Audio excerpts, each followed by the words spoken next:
할렐루야. 아멘. 우리 이 시간 같이 찬양하며 나아가겠습니다. 주께 가까이 찬양하겠습니다.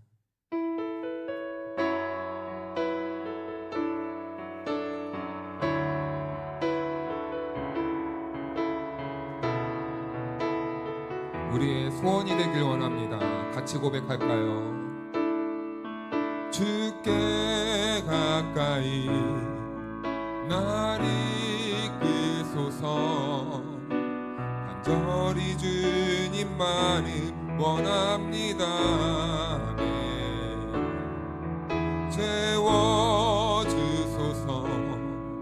주의 사랑을 진정한 찬양 드릴 수 있도록 주께 가까이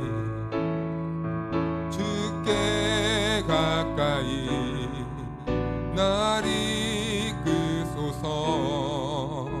간절히 주님만을 원합니다. 채워주소서. 주의 사랑을 진정한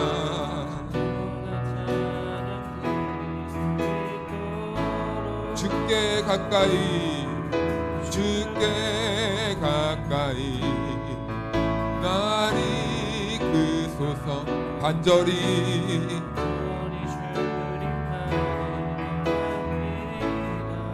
채워주소서. 주의 사랑을 진정한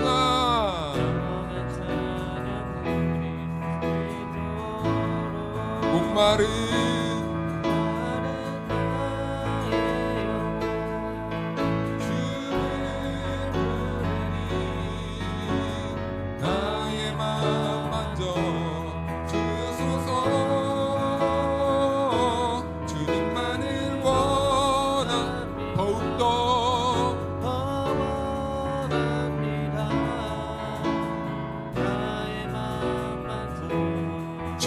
가까이 주께 가까이 날 이끄소서. 간절히 주님만 원합니다. 채워주소서. 주의 사랑이 진정한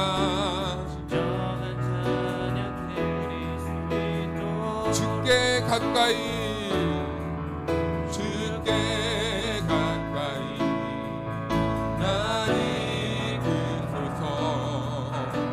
간절히 주님만을 원합니다. 채워주소서. 주의 사랑 진정한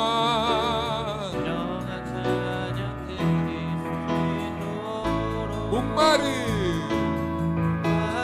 나의 영혼 주를 부르니 나의 맘을 주소서. 간절히 원합니다. 더욱더 나의 맘을 목마른 나의 영혼 목마른 나의 영혼 주님을 부르니 나의 맘만 주소서. 주님만을 더욱더 원합니다. 목마른 나의 영혼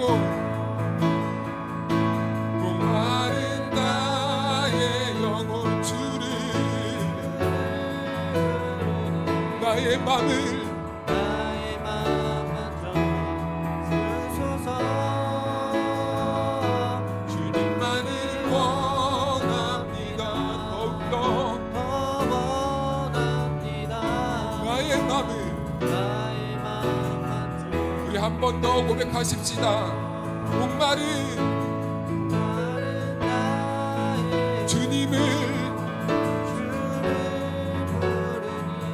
시간 나의 맘을 주소서. 주님만을 원합니다. 원합니다. 나의 맘 만져 주소. 나는 믿네. 나는 믿네. 주의 능력으로 내 삶 새롭게 되리.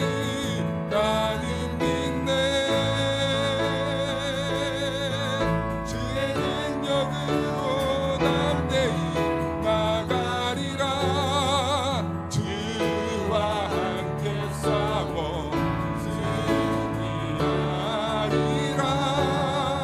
날마다 믿음으로 나는 믿네. 나는 믿네. 주의 능력으로 내 삶 새롭게 되리. 나는 믿네. 주의 능력으로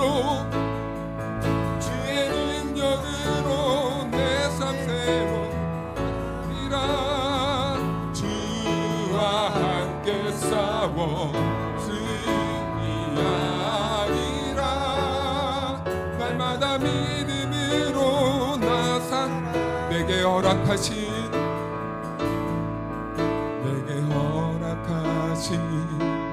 시련을 통해 나의 믿음 더욱 강하게 자라라고. 험한 산과 골짜기 지나는 동안 주께 더 가까이 나를 이끄시네. 내가 겪는 시험이 어렵고 힘겨워도 내 주님보다 크지 않네. 내 앞에 바다가 갈라지지 않으며 주가 나로 바다 위 걷게 하리. 나는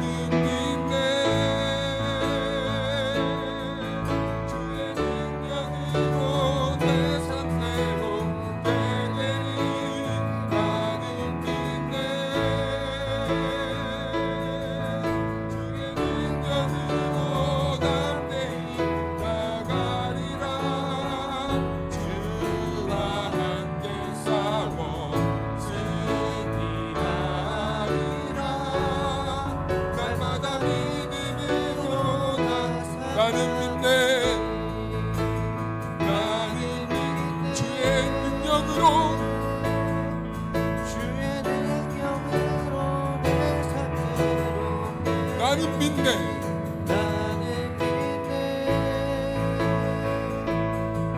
주의 능력 담대히 나가리라. 주와 함께 싸워 승리하리라. 날마다 믿음은 한 번 더 믿음으로 선포하십시다. 나는 믿네. 주의 능력으로 내 삶 새롭게 되리. 나는 믿네. 주의 능력으로 담대히 나가리라. 주와 함께 싸워 승리하리라.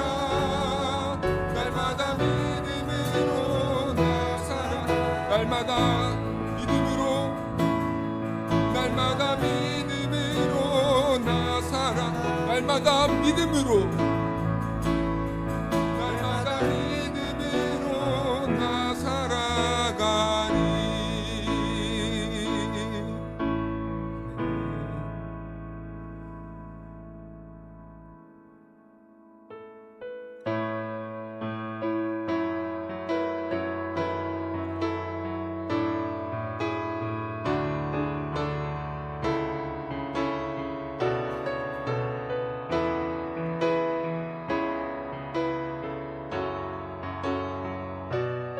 시간 주님께만 영광 올려드리며 찬양합시다. 주님 큰 영광 받으소서.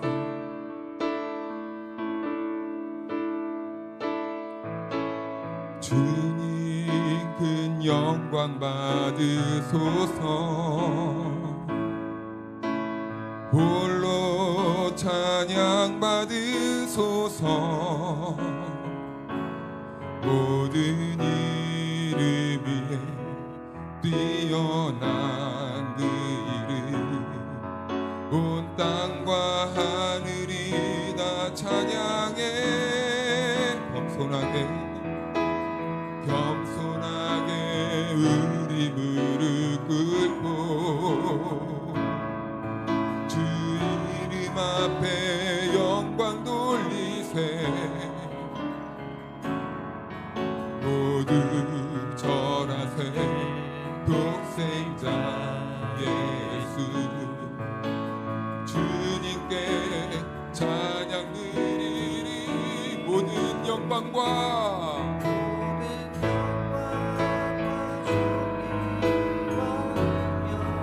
받으소서. 주님 영광과 존귀와 능력 받으소서. 주님 예수로 살아계신 하나. 주님 큰 영광 받으소서.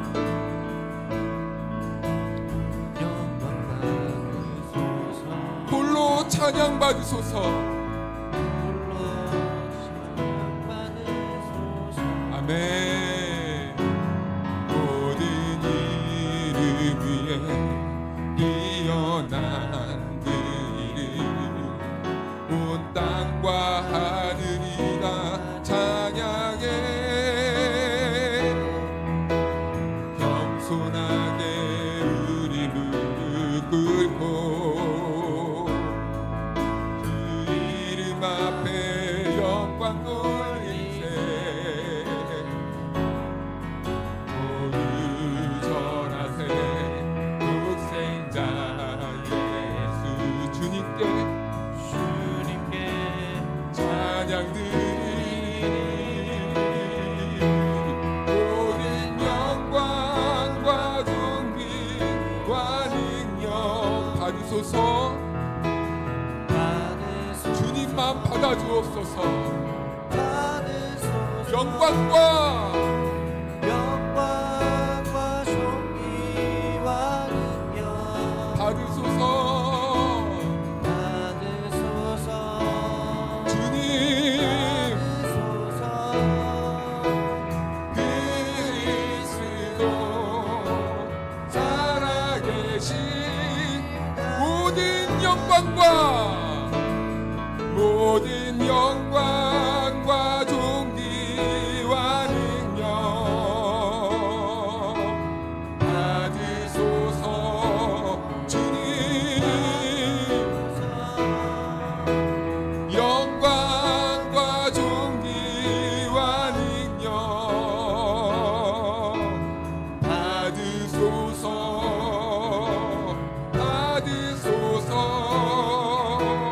그리스도 살아계신 하나님.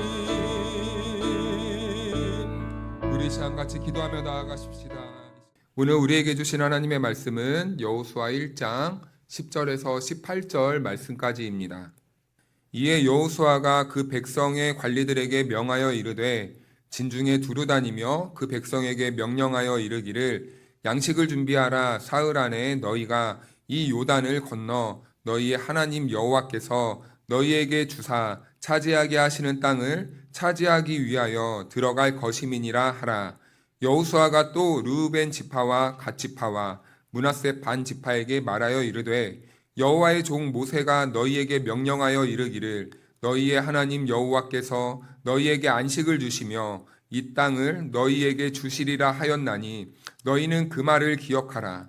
너희의 처자와 가축은 모세가 너희에게 준 요단 이쪽 땅에 머무르려니와 너희 모든 용사들은 무장하고 너희의 형제보다 앞서 건너가서 그들을 돕되 여호와께서 너희를 안식하게 하신 것 같이 너희의 형제도 안식하며 그들도 너희의 하나님 여호와께서 주시는 그 땅을 차지하기까지 하라.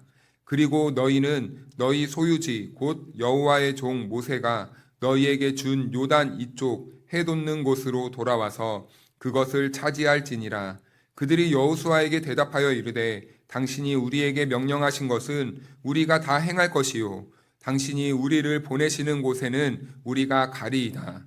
우리는 범사에 모세에게 순종한 것 같이 당신에게 순종하려니와 오직 당신은 하나님 여호와께서 모세와 함께 계시던 것 같이 당신과 함께 계시기를 원하나이다.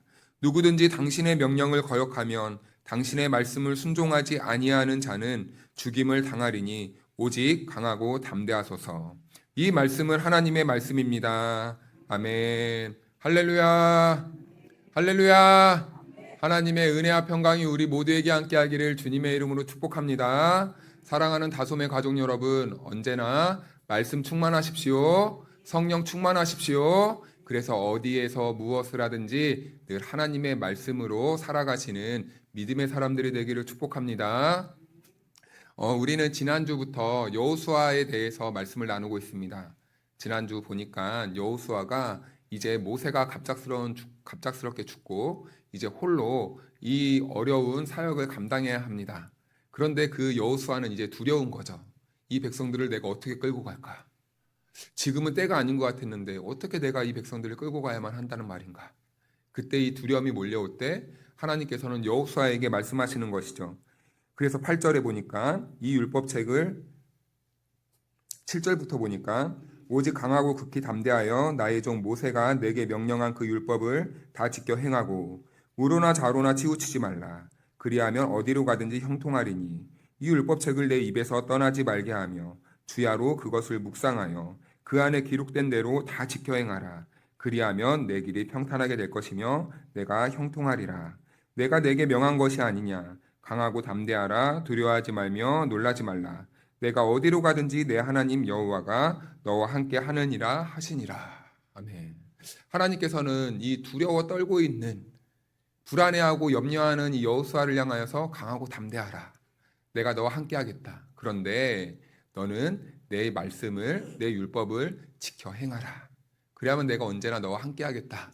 라고 이렇게 말씀합니다. 여호수아에게 내가 너와 함께 할 테니 너는 나를 붙잡고 의지하라. 라고 이렇게 말씀해 주시는 거죠. 그래서요, 여호수아의 내용을 지난주에 말씀드릴 때 이것은 총칼로 가나안 땅을 점령하는 내용이 아니라고 말씀드렸습니다. 이스라엘 백성들이, 여호수아가, 그리고 성도들이 하나님의 말씀을 들고 하나님이 가라 하신 그 명령의 땅, 그 순종의 땅에서 하나님의 말씀을 순종했을 때 하나님께서 그 땅을 어떻게 그 성도들에게 점령하게 하시는지를 보여주는 땅이라고 했어요. 그래서 하나님께서 가라 하신 그 땅에서 우리 성도들이 해야 될 것이 있습니다. 하나님께서 우리를 보내신 그곳에서 하나님이 우리를 부르신 이 자리에서 우리 성도들이 해야 될 것은 있어요. 우리가 힘써서 뭘 하는 것도 중요하겠지만 하나님의 말씀에 먼저 순종하는 겁니다. 그러면은 일은 하나님이 하시는 거죠. 그러면서 우리는 하나님이 그 말씀대로 성취하시고 약속하신 것을 이루는 것을 보면서 아, 하나님이 하셨구나 라고 그 약속을 다시 한번 기억하게 되고 우리가 하나님께 감사하게 됨으로써 하나님께 영광 올리는 삶으로 나아가게 되는 거죠. 그리고 지난주에 우리가 유념해야 될 것을 한 가지 말씀드렸습니다. 이 가나안에 대한 오해였습니다. 이 가나안은 우리가 쉽게 천국이다라고 이렇게 생각할 수도 있다라고 말씀을 드렸어요. 그런데 엄밀히 따지면은 이 가나안이라는 땅은 천국이 아니다라고 말씀했습니다. 왜냐하면 천국은 전쟁이 없어야 되는 곳인데 이 이스라엘 백성들은 이 가나안 땅을 얻기 위해서 첫 발을 내딛는 순간부터 그리고 이 여호수아가 끝나기 그때까지 그리고 그 이후까지 전쟁이 멈추지 않는 것을 봅니다. 자, 그렇다면은 이 가나안은 실질적으로 하나님께서 이 이스라엘 백성들에게 천국을 주신 땅이 아니라 그 안에서 어떻게 순종했을 때 어떻게 하나님의 은혜를 받게 되는지 그 은혜를 경험하는 그 땅이다라는 것입니다. 이러한 틀을 가지고 우리가 이제 여호수아를 계속해서 보게 될 텐데 오늘 본문도 마찬가지입니다.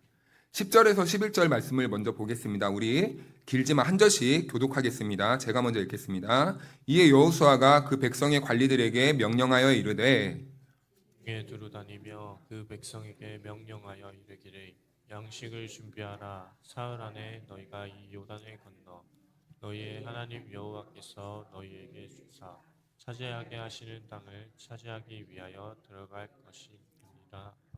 아멘. 문제 하나 내겠습니다. 지금 이스라엘은 어디 앞에 서 있습니까? 요단 강 앞에 서 있습니다. 이제 이 강을 건너야 돼요. 이 강이라는 것은 참 우리가 지금 생각하면 별거 아닌데 이 당시 사람들에게는 엄청난 일이었습니다. 자기 전 생명과 존재를 거는 싸움이었어요. 왜냐하면 그 이면에 무엇이 있는지 모르기 때문이죠. 그래서 강을 건넌다는 것은 새로운 인생의 이 전환점을 맞이하는 그 갈림길 앞에 서 있는 겁니다. 자, 여기에서 하나님께서는 이제 요단강을 건너라라고 말씀을 하시는데, 그런데 오늘 이 요단강을 건너는 모습이 꼭 우리가 이스라엘이 출애굽해서 광야 앞, 이 홍해 앞 바다에 섰을 때 그 모습과 왠지 많이 비슷해요. 하나님께서는 이 홍해 앞에 선 이스라엘 백성들, 그리고 요단강에 선 이 이스라엘 백성들을 그 물을 마르게 하심으로 그곳을 지나갔다라는 것입니다. 그렇다면 성경에서는 왜 동일하고 비슷해 보이는 이 사건을 똑같이 기록해 놓았는가? 그렇다면 우리가 먼저 홍해가 의미하는 그 홍해 사건이 의미하는 그 뜻이 무엇인지 우리가 먼저 생각해 볼 필요가 있겠는데, 바울은 고린도전서를 쓸 때 자기의 이 편지에서 이 홍해를 건넌 이스라엘 백성들의 그 모습을 어떤 식으로 해석을 해 놓았냐면은 이스라엘 백성들이 하나님께 세례를 받았다라고 이렇게 해석을 해요. 그래서 이스라엘은요, 갈라진 바닷속으로 들어가잖아요. 그런데요, 그 모습을요, 뒤에서 볼 때와 앞에서 볼 때 다른 거 아십니까? 물이 갈라졌어요. 그런데요, 저 멀리 추격해오는 애굽의 군대가 그 홍해를 건너는 이스라엘 백성들을 볼 때는 지금 어디로 뛰어 들어가는 것처럼 보일까요? 물로 들어가는 것처럼 보이는 거예요. 아, 쟤네들이 이제 제정신이 아니나 보다. 이제 살 길이 막혔으니 이제 물로 뛰어드는가 보다. 아직 그들은 멀리서 하나님이 물을 가르신 것을 몰라요. 그러니까 사방은 물로 되어 있는데 이스라엘 백성들이 그곳으로 들어가니까 제정신이 아니네. 죽는구나. 자살하는구나. 이렇게 생각하는 거예요. 그런데요, 여러분, 그 반대 가나안 땅에서 그 이스라엘 백성들이 올라오는 모습을 한번 상상해 보십시오. 물이요, 이렇게 잔잔하게 흐르고 있어요. 그런데 물 위에서 지금 누가 떠오르고 있습니까? 이스라엘 백성들이요, 물 속에서 나오는 거예요. 놀라운 일이죠. 가나안 백성들이 볼 때는. 아니, 저 민족은 어떤 민족이길래 저렇게 물 속에서도 살아서 생존해서 나오는가. 한두 명도 아니고 수십만의 이 백성들이 물에서 막 떠오르기 시작하는 거예요. 어떻게 저런 일이 있을 수 있냐. 그래서 바울은 이 모습을 보고 이스라엘 백성들이 홍해를 중심으로 이제는 우리가 예수의 십자가 앞에서 우리의 육체가 죽고 우리의 영이 다시 살아나는 것처럼 그렇게 세례받은 것이다 라고 이렇게 해석을 하는 겁니다. 그래서 이 하나님께서 베푸신 구원을 생각해 보면요, 이스라엘 백성들은 그들이 뭐 한 게 있었습니까? 물속에 들어갈 때 아무것도 없었어요. 그들은 하나님께서 갈라주신 그 홍해를 지나가기만 하면 되었던 것입니다.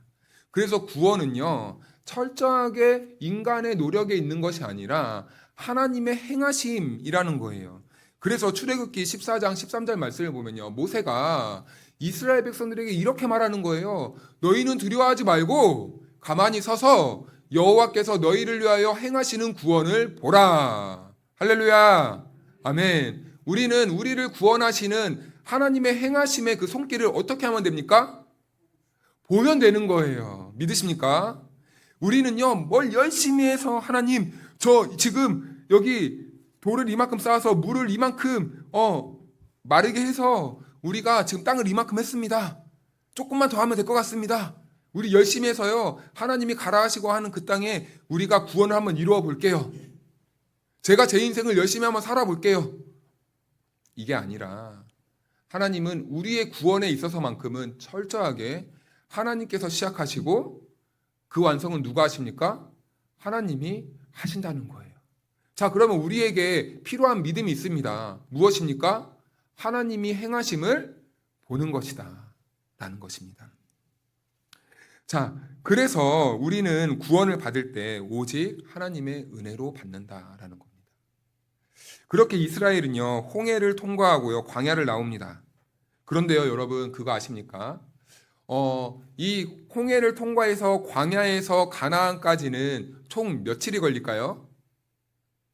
11일이 걸립니다. 걸어서 10하루면 갈 수 있는 거리예요. 그러면은 이 당시에 사람의 발걸음으로 그리고 가족들과 짐을 다 지고 11길을 갈 수 있는 길이라면 먼 길입니까? 가까운 길입니까? 그렇게 먼 거리는 아니에요. 한 2-30km 행군한다고 해도 한 300km 정도? 하루에 한 2-30km 그 정도 간다고 치면요. 그것도 평지만 갔을 때. 매우 가까운 거리죠. 그런데요, 여러분 놀라운 거 아십니까? 이스라엘은 이 10하루면 갈 수 있는 길을 며칠 만에 갑니까? 40년 만에 갑니다. 40년 만에. 이건 무슨 말입니까, 여러분? 그래서 성경은요, 이렇게 40년 동안 광야에서 뺑뺑이 돈 시간을요, 허비했다, 낭비했다 라고 이렇게 말합니다. 자, 그러면 이 낭비했다라고 하니까 우리가 물 쓰듯이 썼다 뭐 이렇게 생각할 수도 있는데요, 정확하게 성경의 개념에서는요, 방탕했다라는 말입니다. 방탕했다. 하나님이 가나안까지 인도하시기까지 지금 이스라엘 백성들은 하나님 앞에서 무슨 삶을 살았다는 겁니까? 낭비하는 인생, 하나님 보시기에 방탕한 인생을 그렇게 살아왔다라는 것입니다. 그래서 신명기 1장 2절 3절 말씀을 보면 이렇게 말씀하는데, 우리 한 절씩 한번 교독해 보겠습니다. 호렙산에서 세일산을 지나 가데스 바네아까지 10하루길이었더라. 40째 해 11째 날 그달 첫째 날에 모세가 이스라엘 자손에게 여호와께서 그들을 위하여 자기에게 주신 명령을 다 알렸으니. 아멘. 정확하게 기록하고 있죠. 2절 보니까 이 호렙산에서 세일산을 지나 가데스 바네아까지, 가나안 땅까지거든요. 10하루길이었더라. 그런데 3절 보니까 이제 40년이란 시간이 지났어요. 이제 들어가는 겁니다. 40째 해. 그렇게 말씀을 하는 거죠. 그러니까 이 10하루면 충분한 이 시간을 40년이란 시간 동안 이 이스라엘 백성들 하나님 앞에서 방탕하게 살았다는 겁니다. 자기 식대로, 자기 생각대로, 자기 계획대로, 자기 오름을 내려놓기까지 몇 년이 걸렸어요? 40년이요. 그런데 더 놀라운 거 뭔지 아십니까? 40년 동안을 뺑뺑이 돌았는데 처음에 출애굽한 1세대들은 어떻게 됐습니까? 광야에서 다 죽어요. 자, 구원은 사람에게 가능성이 있습니까? 없다는 겁니다. 하나님께 있다는 거예요. 그런데 지금 그 세대들의 특징이 무엇입니까? 하나님 앞에서 철저하게 불순종하는 거예요. 불신앙하는 거예요. 그런데요, 답답한 게 뭔지 아십니까? 이런 불순종의 세대들을 여호수아가 이끌고 가나안에 들어가야 된다는 거예요. 그래서 이런 맥락에서 다시 본문으로 돌아와 10절을 보니까, 이에 여호수아가 그 백성의 관리들에게 명령하여 이르되, 이제 강하고 담대하라, 내가 너와 함께하겠다라고 이렇게 하나님께서 그의 심령을 붙잡아 주시고 하나님께서 이제 여호수아에게 명령을 하시는 거예요. 그 백성의 관리들을 명령하여 이르되, 그 백성들에게 말하라. 그런데 여러분, 더 신기한 것은요, 이제 전쟁을 앞두고 있는 이스라엘 백성들을 여호수아가 진두지휘해야 되는데, 가장 먼저 불러야 되는 사람들은요, 우리 상식에서 누구입니까?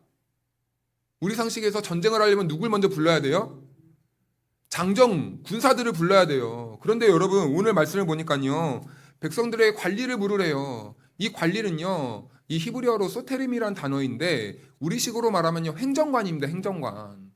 이상하죠? 전쟁을 준비해야 되고 전략을 세워야 되고 어떤 무기를 준비해야 되는지 세워야 되는데, 하나님은요, 전혀 상관없는 이 행정관을 부르라고 말씀하는 거예요.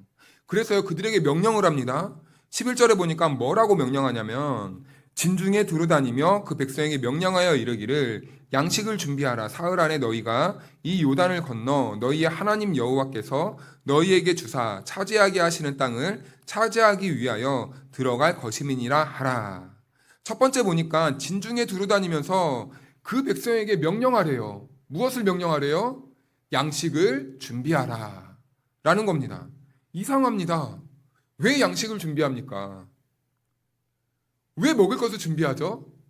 그 땅은 이미 어떻게 된 겁니까? 하나님이 주신 거예요. 이스라엘 백성들은 뭐만 하면 됩니까? 받기만 하면 돼요. 누리기만 하면 돼요. 전쟁은 하나님께 속하였으니 하나님이 전쟁을 하시는 겁니다. 자, 그렇기 때문에 이스라엘 백성들은요, 이제 먹을 양식만 준비하면 됩니다. 그런데요, 오늘 이 모습을 보면서 하나님께서 이스라엘 백성들을 인도해 가시는 과정이 참 이 단계적이고 다르구나라는 것을 보게 됩니다. 처음에 이스라엘 백성들이 구원받고 광야에 왔을 때는요, 항상 이스라엘 백성들은요, 하늘만 바라봐야 돼요. 왜 그렇습니까?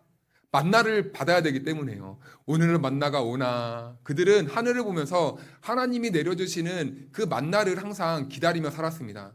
그러니까 지금 이 광야 시대 때 이스라엘 백성들은 꼭 어린아이가 어머니의 젖을 사모하듯이 하나님을 그렇게 의지해야 됐어요. 그런데 이상하죠. 가나안에 들어온 그 이스라엘 백성들에게 첫 명령을요, 준비하래요. 하늘에서 만나를 내려줄 게가 아니라 이제부터 너희가 너희 양식을 준비해야 된다라고 이렇게 말씀해 주시는 겁니다. 그러니까 이제 그들은요, 땅을 밟아요. 땅을 정복해요. 그런데요, 그 땅 주신 땅에서 땅을 갑니다. 씨를 뿌립니다. 그리고 자라는 것을 봅니다. 그리고 양식을 거둡니다. 이제 이렇게 살아야 합니다. 그런데 우리가 또 이렇게 말을 하니까 어떤 분들은 하나님이 그러면 이제부터는 이스라엘 백성들과 멀리 떨어져 사시는 것이냐, 하나님이 이스라엘 백성들 돌보는 게 아니고 이제 이스라엘 백성들에게 스스로 살려고 이제 터전만 만들어주시고 떠나시는 것 아니냐, 또 이렇게 주장하시는 분이 있어서, 그런데 그게 아닙니다. 하나님께서 베풀어 주시는 은혜의 방식이 달랐던 거예요. 광야는요, 철저하게 하나님만 신뢰하고 의지하는 자리였다면요, 이제 가나안은요, 그 신뢰하고 믿는 하나님의 말씀에 순종해서 그 순종의 결실을 얻어먹는 자리가 바로 이 가나안의 땅 자리라는 겁니다. 그래서요, 이제는요, 가나안에서 이스라엘 백성들은요, 하나님의 말씀에 순종했을 때 어떻게 하나님의 말씀이 성취되는지 그 열매를 확인하고 보는 자리였어요. 그래서 이스라엘 백성들은 이 광야에서뿐만 아니라 이 가나안 땅에서도 무엇을 해야 됩니까? 순종을 해야 됐다라는 겁니다. 그래서요, 하나님을 의지한다는 것은요, 아무것도 하지 않는 것이 아니에요. 하나님을 의지하기 때문에 우리는요, 말씀대로 생각하고요, 우리는 하나님을 의지하기 때문에 말씀대로 선택하고, 우리는 하나님을 의지하기 때문에 말씀대로 계획을 세우고, 우리는 하나님을 의지하기 때문에 우리는 그 말씀을 붙잡고 이 땅에서 책임감 있게 그리스도인으로 살아가야 된다라는 것입니다. 자, 그래서 우리의 삶의 중심엔 무엇입니까? 말씀이라는 겁니다. 말씀대로 생각하고 말씀대로 계획하고 말씀대로 그의 발걸음 한 걸음을 나아가는 것. 말씀에 순종하는 삶을 살아야 된다는 것을 하나님께서는 이렇게 보여주는 것이죠. 그리스도인들 가운데 이런 분들이 있습니다. 실화인데요. 서울에서 목회하시는 분이 책에서 기록한 이 내용인데, 어떤 아버지가 믿음이 너무 좋았어요. 너무 좋았습니다. 여기에서 너무 좋았다는 것은요, 꼭 좋은 의미만은 아니에요. 이 아버지는요, 믿음이 너무 좋아서요, 대학이 이제 장성해서 아들을 대학을 보내야 됩니다. 그런데 이제 그 아무것도 하지 않고 항상 기도만 하는 그 아내에게, 그 남편에게 아내가요, 너무 답답해서, 아니 어디 가서 좀 이웃에게 가서 돈이라도 좀 빌려와 보시오. 지금 뭐 하고 있는 겁니까? 그랬더니 이 남편이 하는 말이, 쓸데없는 소리 하지 마시오. 어디서 그렇게 믿음 없는 소리를 하십니까? 우리가 기도만 하면 하나님이 다 알아서 해주실 텐데 지금 무슨 생각을 하는 거예요? 아무 걱정하지 마십시오. 틀린 말입니까? 맞는 말입니까? 틀리지도 않았는데 맞는 말인데 왠지 뭔가 좀 이상해요. 이것을 가리켜서 균형을 잃어버린 신앙이라고 합니다. 이런 믿음이 있어야죠. 그런데요, 그 믿음이 있다면 이제는 하나님께서 맡겨주신 나의 삶을 어떻게 감당해야 됩니까? 책임 있게 내가 살아내야 되는 거예요. 부모로서 자녀를 양육할 때 그 자녀는 누가 맡겨주신 겁니까? 하나님이 맡겨주신 거예요. 그러면요, 우리는요, 그 아이들을 우리가 할 수 있는 수준 내에서 최선을 다해 할 수 있는 만큼 책임을 지는 게 오히려 더 믿음이 강한 사람이라는 겁니다. 우리가요, 저 높은 사람들, 저 대단한 사람들처럼 하라는 게 아니에요.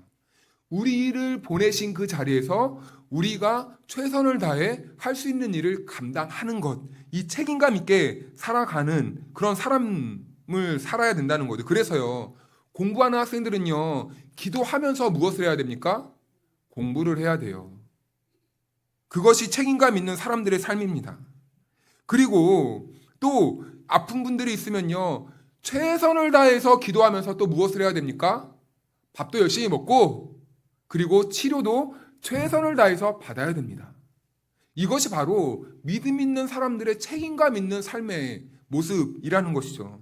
그래서 우리가 하나님을 믿는다고 말할 때요, 그 믿음은요, 하나님을 믿는 믿음과 동시에 그 믿음을 바탕으로 우리가 삶을 살아내는 삶의 내용이 포함되어 있어야 된다는 거예요. 동의하십니까? 하나님은 지금 그 삶을 여호수아와 이스라엘 백성들에게 요청하시는 겁니다. 그래서 하나님은 지금 당장 너네들이 가서 뭐 대단한 일을 하라, 그게 아니라 할 수 있는 것, 너네들에게 지금 어떠한 것이 있니? 양식 있지? 그 양식을 준비해서 들어가 라고 하는 거예요. 그리고요, 두 번째는 어떤 요청을 하시냐면요, 사흘 안에 너희가 이 요단을 건너 너희의 하나님 여호와께서 너희에게 주사 차지하게 하시는 땅을 차지하기 위하여 들어갈 것임이니라 하라. 말씀을 보니까요, 들어갈 것임이라 하라. 이것은 무슨 형으로 기록한 것입니까? 선언하라는 거예요. 선포하라는 거예요. 너네들이 뭐 하려고 하지 말고 너네들 이제 내가 들어가게 할 것이니까 모든 백성들에게 너네들이 알리는데, 첫 번째는 양식을 준비하고 두 번째는 그 땅을 들어갈 것이다 라고 이렇게 선포하라는 거예요.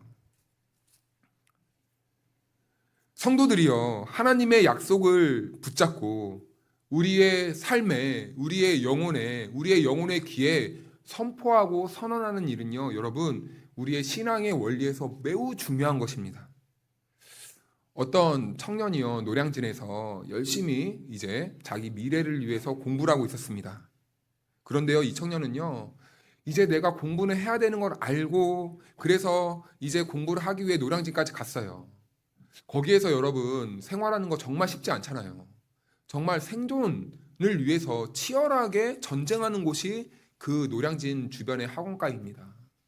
그런데요, 이 청년이요, 옛 습관을 버리지 못해서요, 거기 노량진 안에서 몰래 이렇게 고시원에 틀어박혀서 책을 펴놓지 않고 항상 컴퓨터를 켜놓고 헤드셋을 끼고 게임만 하고 있는 거예요.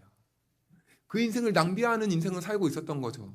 그런데요, 어느 날 불현듯 이런 생각이 밀려왔대요.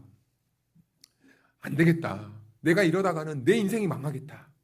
이렇게 내가 게임만 하고 있을 바에는 차라리 아침부터 오후까지 내가 학원을 등록해서 내가 이 공부를 해야 되겠다. 이렇게라도 공부를 해야 되겠다. 이렇게라도 나를 틀 안에 넣어놔야 되겠다라고 생각을 했어요. 그래서 정말 아침 7시부터 오후 6시까지 학원을 쭉 이렇게 시시간마다 끊었다고 합니다.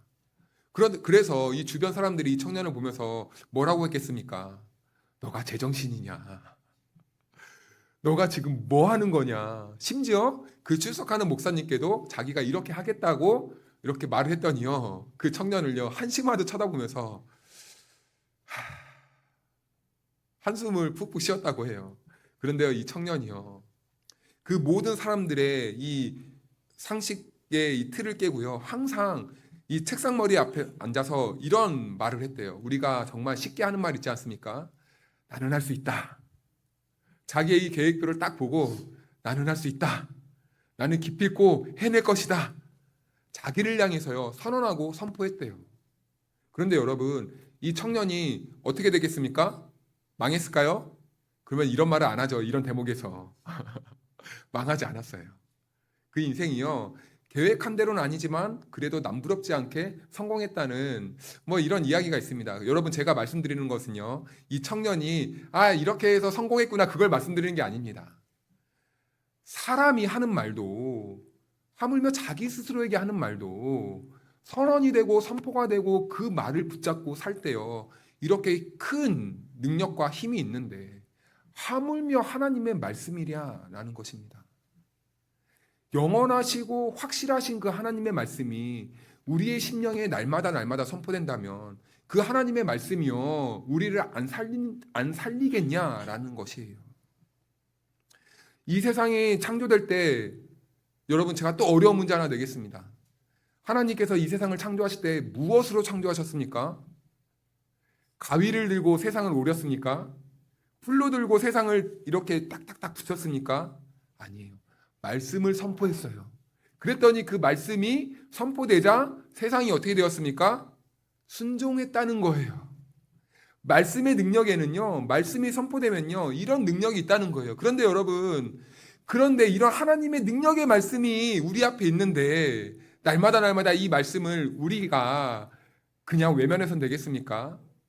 우리도 이 약속의 말씀을 붙잡고, 이 하나님의 말씀이 그대로 성취된다면, 우리의 이 인생에 날마다 선포해야 되는 그 작은 노력이 우리들에게도 필요하지 않겠습니까? 그 도전이 우리들에게도 필요하지 않겠습니까? 그래서 하나님께서는요, 내 말씀이 곧 능력이고, 내 말씀이 곧 진리이고, 내 말씀이 곧 길이기 때문에 여호수아에게 이스라엘 백성들을 향해서 무엇을 하래요? 너희가 들어갈 것임이라 하라. 들어가게 될 수도 있어. 또 아니에요. 반드시 들어갈 것이니까 양식을 들고 너네는 들어가. 라고 이렇게 말씀을 합니다. 그래서 이제 이스라엘은요, 그렇게 요단강을 건너야 합니다. 그렇다면 이제 굳이 요단강을 건너야 되나? 왜 굳이 이런 것들을 기록해 놓는가? 왜 요단강을 건너야 될까요, 여러분? 그 의미는 무엇일까요? 아까 이 광야에서 40년 동안 이스라엘 백성들은 하나님께 순종을 잘했죠.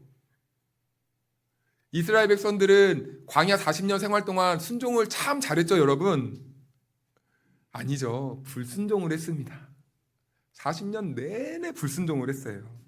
그런데요, 이스라엘 백성들이 이제 이 요단강을 건넌다는 것은요, 이제 그 강을 통과해 나가면서 지난 40년간의 불순종했던 그 죄악들, 불순종의 신앙들을요, 다 이제 수장시키고 온다는 그런 의미가 담겨 있어요. 그래서 이제는 하나님이 약속하신 그 땅, 순종해야지만 얻어야 되는 그 땅에 들어가야 되는 이스라엘 백성들의 그 심령에는요, 불순종의 작은 요소가 하나라도 남아있으면 안 됩니다. 그래서 하나님은 이 요단강을 지나가게 하심으로 인하여서 죄는 죽고 이제 새로운 마음으로 들어가야 된다라는 것입니다. 그래서 이 이스라엘은요, 우리식으로 말하면 앞으로는 죄악된 우리들의 이 추악한 모습은 다 버리고 그리스도가 주시는 은혜 안에서 주께서 명령하시는 그 통치를 받으면서 이제 우리는 그리스도인으로 살아야 된다는 것을 하나님께서 이렇게 말씀해 주시는 거죠. 그런데요, 여러분, 그 중요한 순간에요, 작은 문제가 생기네요. 12절부터 말씀을 보면요, 15절까지 한 절씩 교독해서 좀 길지만 천천히 한번 읽어보겠습니다. 여호수아가 또 르우벤 지파와 갓 지파와 므낫세 반 지파에게 말하여 이르되 여호와의 종 모세가 너희에게 명령하여 이르기를 너희의 하나님 여호와께서 너희에게 안식을 주시며 이 땅을 너희에게 주시리라 하였나니 너희는 그 말을 기억하라.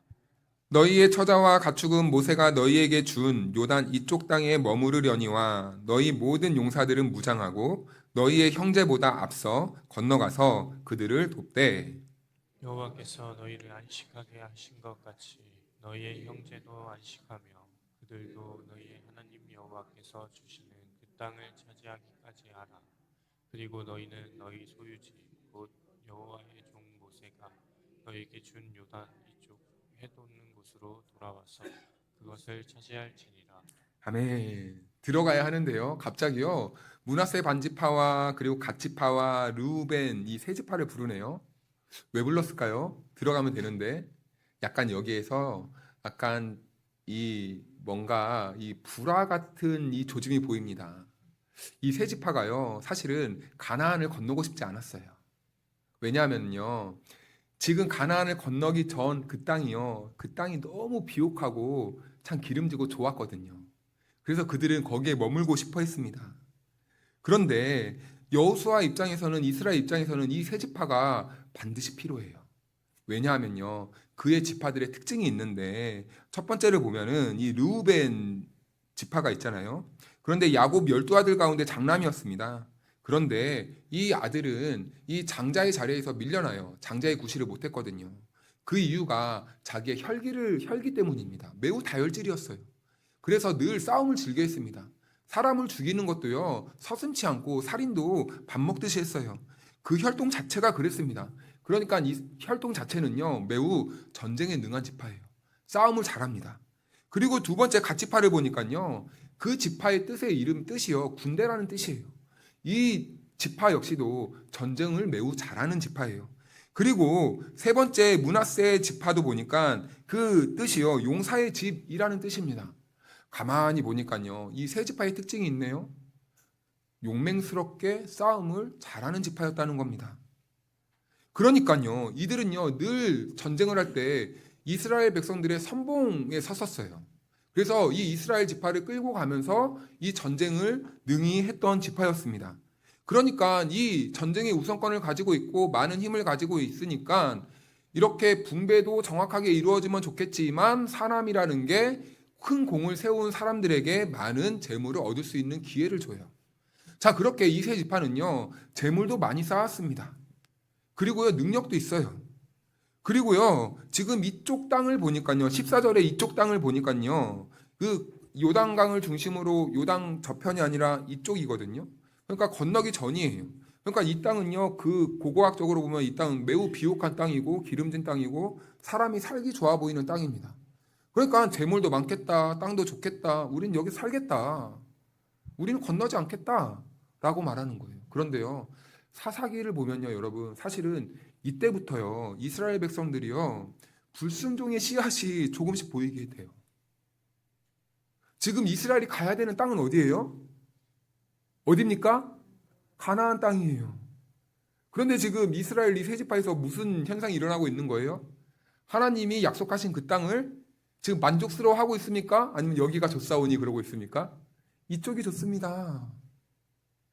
천국까지 가야 되는데 천국은 아니지만 우리가 쉽게 말하면 그 순종의 자리까지 나야 되는데 저는 여기가 좋습니다. 전 이대로가 좋아요. 하나님이 주신 부르심의 자리도 하나님이 주신 사명도 다 쓸모없는 겁니다. 저는 그냥 이대로가 좋습니다. 이렇게 살다가 그냥 천국 갈게요 라고 말하는 거죠. 그러니까 이스라엘과 여호수아 입장에서는요 한편으론 첫 발을 내디뎌야 되는데 삐그덕거리고 위기가 온 거예요. 이 지파가 있어야 전쟁을 해야 되는데 지금 빠지겠다고 하니까 지금 분위기가 이상한 거죠. 사람이요 여러분 배가 부르면요 화장실 들어갈 때야 나올 때 느낌이 다르듯 사람이 달라져요.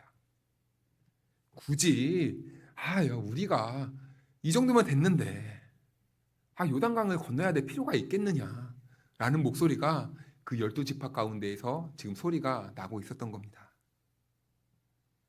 그러니까 여호수아가 부탁하는 거예요. 그래 너희 여기 살아도 좋은데 전쟁만 도와달라.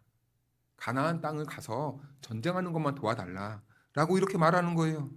그러면서 이제 너네가 모세 때 약속하지 않았느냐 그 약속을 기억하고 우리 가자 라고 하는 거예요. 그래서요 그 요청을 들어줍니다.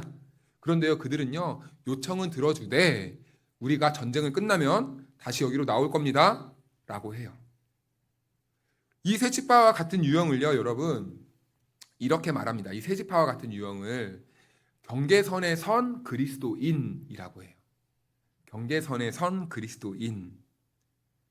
믿기는 믿는데 어떻게 믿냐면 자기의 실리와 이익에 따라서 믿는 사람들을 경계선에 선 그리스도인이라고 합니다.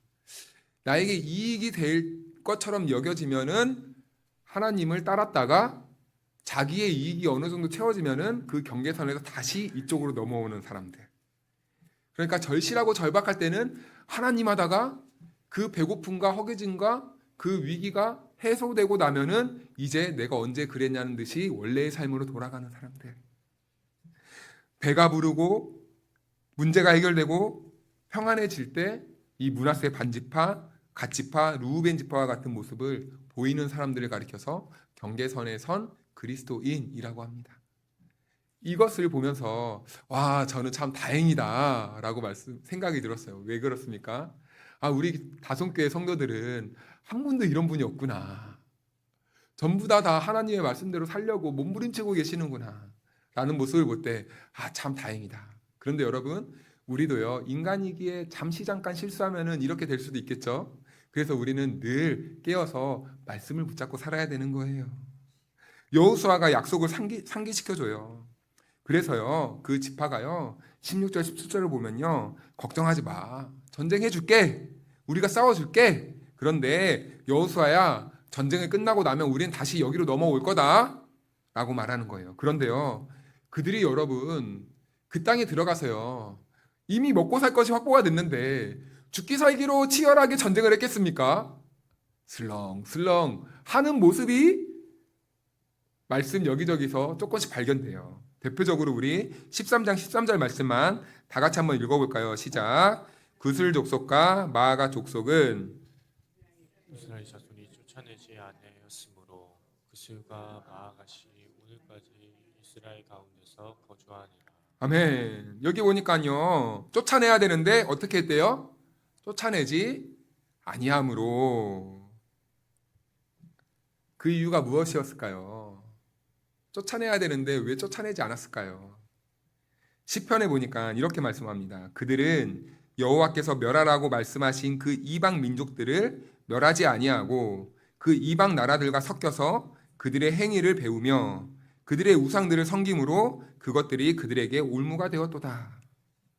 가나안 땅이요, 너무 매혹적이었던 겁니다. 그들의 문화도 너무 좋았고 먹거리도 너무 좋았고 그들이 사는 삶의 방식이 너무 좋았던 거예요. 그래서요, 쫓아내야 되는데 아까운 거예요. 못 쫓아내는 거예요.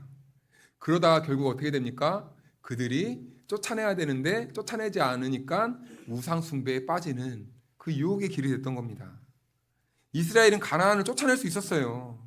그런데요, 그럼에도 불구하고 너무 달콤하니까 슬그머니 옆에 두고자 했던 거예요. 하나님을 믿는데 불신앙적인 요소를 잠깐 이렇게 옆에다 둔 거죠.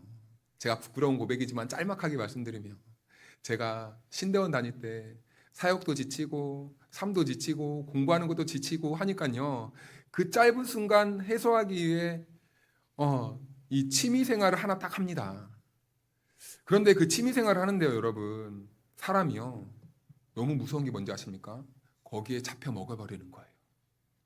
내가 이 정도는 좀 컨트롤할 수 있고 뭐 내 학업에 지장 없이 할 수 있겠지 했는데 어느 순간 보니까 내 삶에 그게 중심이 되어버렸더라고요. 공부를 하는 이유가 그걸 하려고 공부를 하고 있더라고요. 그럼 저는 어떻게 된 겁니까? 그 삶에 잡혀 먹어버린 겁니다. 때때로 우리의 삶에 사소해 보이는 이 불순종의 요소들을요, 삶의 주변에 냅둘 때가 있어요. 그런데 그것이요, 결국엔 시간이 지나면요, 우리의 죄와 결부되면요, 그것이 이 눈덩이처럼 부풀어 올라서 우리의 삶을 잠식해버릴 때가 있다는 겁니다. 그래서요, 가나안의 싸움은요, 하나님은요, 성결의 싸움이라고 말하는 거예요. 도덕과 윤리를 포함하고 있지만 이 성결이라는 것은요, 다른 의미로 하나님만 전적으로 바라보는 겁니다. 신랑이 신부를 의지하고 신부가 신랑을 의지하듯이 그렇게 하나님과 관계를 맺으며 살아야 되는 거예요. 이런 사람은 없겠죠, 여러분. 내가 내 아내를 90%는 사랑해. 그런데 10%는 저 옆집 아내를 사랑해. 이런 사람 있습니까? 그러면 이러면 어떻습니까? 내가 99.9%는 우리 아내 사랑해. 그런데 내가 0.1%는 옆집 여자를 사랑해. 이걸 보러 뭐라고 합니까? 비율을 따져서 그래, 나는 한 여자만 보는구나, 그러지 않아요. 조금만 마음만 있어도 양다리라고 합니다. 그런데 때로는 우리가 하나님 앞에서 이럴 수가 있다라는 겁니다. 우린 너무 잘 알아요. 그래서요, 하나님께서는요, 성결하라, 거룩하라, 그것은 관계를 의미하는 거예요. 너 나만 바라봐라, 나만 의지하라. 그래서 하나님께서는 쫓아내라고 합니다. 그런데 이스라엘 백성들은요, 쫓아내지 않았던 거예요. 너무 좋아 보이니까요. 그래서요, 오늘 이 말씀은요, 우리가 우리의 심령에 어떠한 태도로 하나님을 바라봐야 되는지, 어떻게 의지해야 되는지 그 모습을 잘 보여주고 있습니다. 우리의 내면, 그리고 우리 삶의 현장과 그리고 우리 공동체 안에요, 매 순간순간마다 이런 유혹들과 도전들이 몰려올 때가 있습니다. 사랑하는 여러분, 그럴 때 우리는 어떻게 해야 될까요? 오늘 이 말씀을 기억하면서 그래, 아니지. 이럴 때 나는 하나님을 바라봐야 되는구나. 이럴 때 나는 더 하나님을 의지해야 되겠다. 라는 이런 신앙의 도전이 일으켜지기를 주님의 이름으로 축복합니다. 그래서 이번 한 주간 동안 우리에게 밀려오는 어떠한 유혹과 환난과 시험 속에서도 오직 주만 바라보시고 신부가 신랑을 바라보는 그 애틋한 마음과 시선으로 주님과 함께 이 우리에게 그 주신 그 땅을 한 걸음 한 걸음씩 걸어가심으로 정복해 나가는 그런 은혜의 삶이 될 수 있기를 주님의 이름으로 축복합니다. 여호와는 내게 복을 주시고 너를 지키시기를 원하며 여호와는 그의 얼굴을 내게 비추사 은혜 베푸시기를 원하며 여호와는 그 얼굴을 내게로 향하여 드사 평강 주시기를 원하노라. 아멘.